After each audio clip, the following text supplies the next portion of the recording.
ఇప్పుడేమైందని? ఇంకేమవ్వాలి? సిరి దగ్గర ప్రేమ నటించాను, మా అమ్మ దగ్గర సిరి అంటేనే ఇష్టమని నటించాను,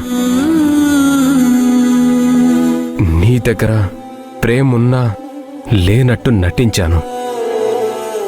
నాకు తెలియకుండానే నేనింత నటిస్తున్నాను. మీరేమీ అనుకోనంటే నేనొక సలహా చెప్పనా? చెప్పు. మళ్ళీ ఏం అనుకోకూడదు. పర్లేదు చెప్పు. కొద్ది రోజులు సిరిని తీసుకొని ఫారిన్ వెళ్ళొచ్చు కదా.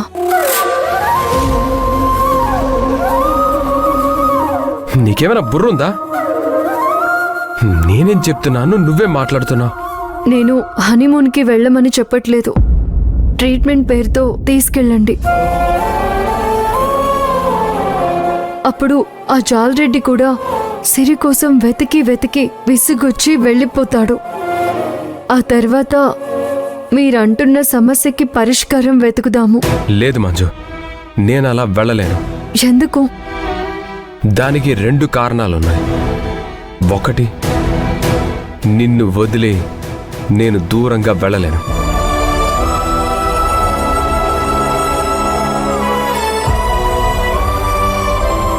2, సిరిని ట్రీట్మెంట్ కోసమని మేం ఫారెన్కి తీసుకెళ్తే ఈ లోకం దృష్టిలో మేము హనీమూన్కి వెళ్ళినట్టే.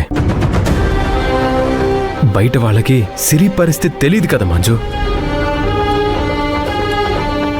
సిరికేదో మేలు చేయాలని మనల్ని మనం మర్చిపోయాం. మనం ఏం చేస్తున్నామో కూడా మనకి తెలియట్లేదు. నిజం చెప్పాలంటే ఇప్పటికి కూడా చిన్న చిన్న తప్పులు చేస్తూ నిన్ను దూరం చేసుకుంటున్నాను. కానీ నాకు నమ్మకం ఉంది, నన్ను నమ్ముకున్న వాళ్ళని నేను కాపాడుకోగలను.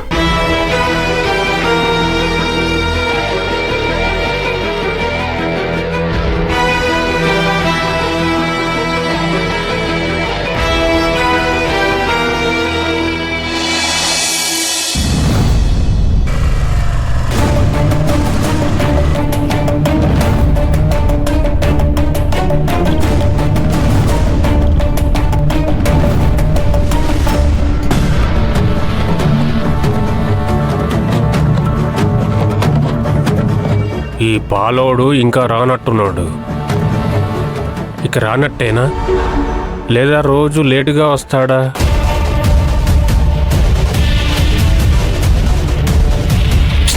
అయ్యో, ఈరోజు వీడు వచ్చేలా లేడు. అమ్మగారేమో ఊర్లో ఉన్న నన్ను పిలిచి ఈ పని అప్పచెప్పారు. ఈ పని ఎలాగైనా చెయ్యాలి. వాడు రాకపోతే ఏంటి, నేనే పాల ప్యాకెట్ వేసి వెళ్ళిపోతే వాడేసినట్టే కదా. నేను పాల ప్యాకెట్ మార్చడానికి వచ్చాను. పాల ప్యాకెట్ మార్చడమే కదా నా లెక్క.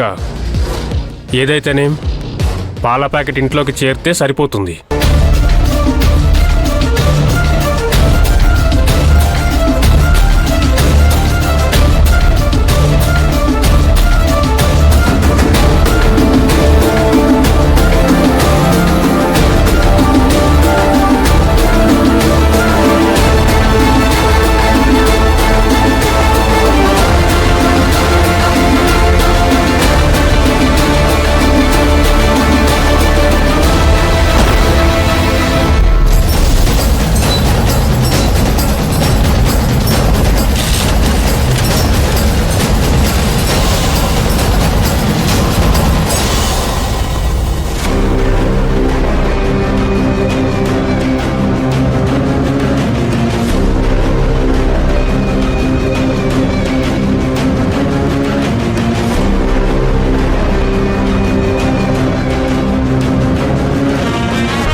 అబ్బా, ఏంటి సుశీల ఇంత లేటుగా పాలు తీసుకొచ్చావు?